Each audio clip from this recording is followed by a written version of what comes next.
IFRS Accounts, a complete guide, Intermediate.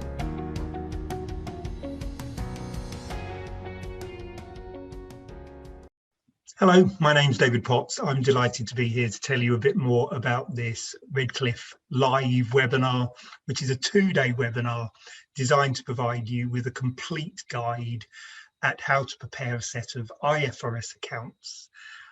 It is pitched at what we call the intermediate level.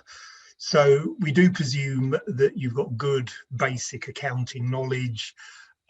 All of the kind of basic techniques are in place, like accruals, depreciation, etc. And we're going to look particularly at how you need to then apply that knowledge if you are going to prepare a set of accounts which are fully consistent with the requirements of IFRS. My name's David Potts. I have been providing training on IFRS reporting now for over 25 years and have seen it evolved over time. And I realise if you've never had to prepare a set of accounts before, it can be a particularly daunting and maybe challenging process.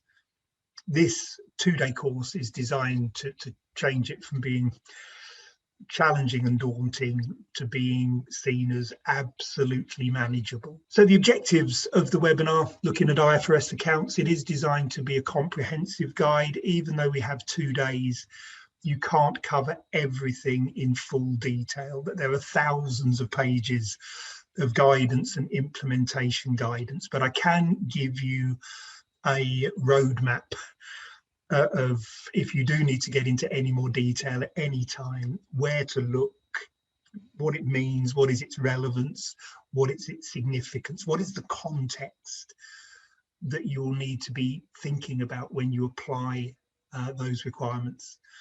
The course is kept up to date, so we do revise it every time, so it will address all of the most current topical issues. So there is an element of update as well. So if you have prepared accounts in the past under IFRS, but it was some time ago, this will bring you fully and completely up to date for your next set of IFRS accounts. It is practical and interactive, nothing the same as maybe doing accountancy exam questions on any of the topics, but there will be lots of short little practical examples, mainly on all the more contentious points where you do have to apply judgment.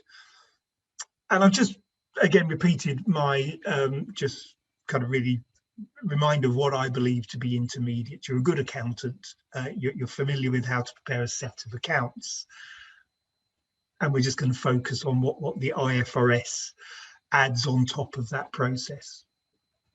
The 2-day course program largely divides into 4 main parts. We will start by just putting the whole IFRS accounting concept into context. What are the basic requirements of the framework, the principles, the accounting policies? What are the requirements on how you present the information, the key statements? And what is the current regulatory view on this? I mean, the big project at the moment is making sure accounts are clear and concise and focused. So we will tell you what that really means. The second part really takes you through the balance sheet and just looks at all the different types of assets, financial, tangible assets like property, plant, equipment, intangible, goodwill, everything of that nature, and also liabilities.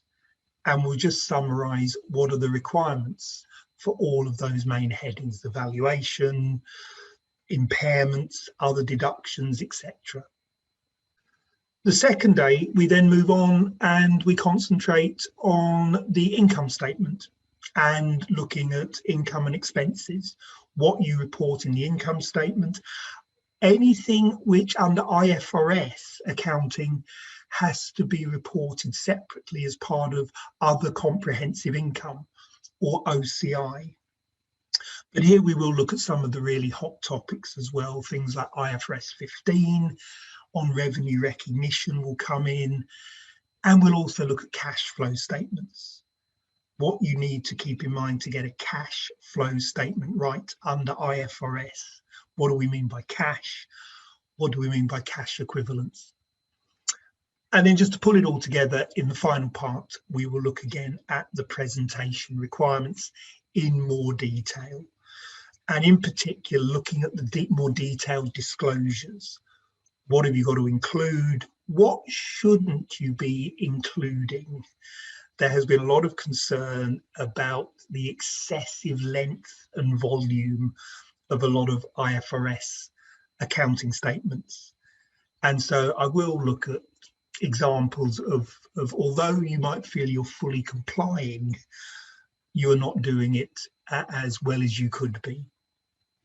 I will also provide some more practical guidance in things like what software applications I'm aware of which can help with that process. Thank you very much for listening to this. I do hope to be able to meet you on one of the courses in the near future. Thank you.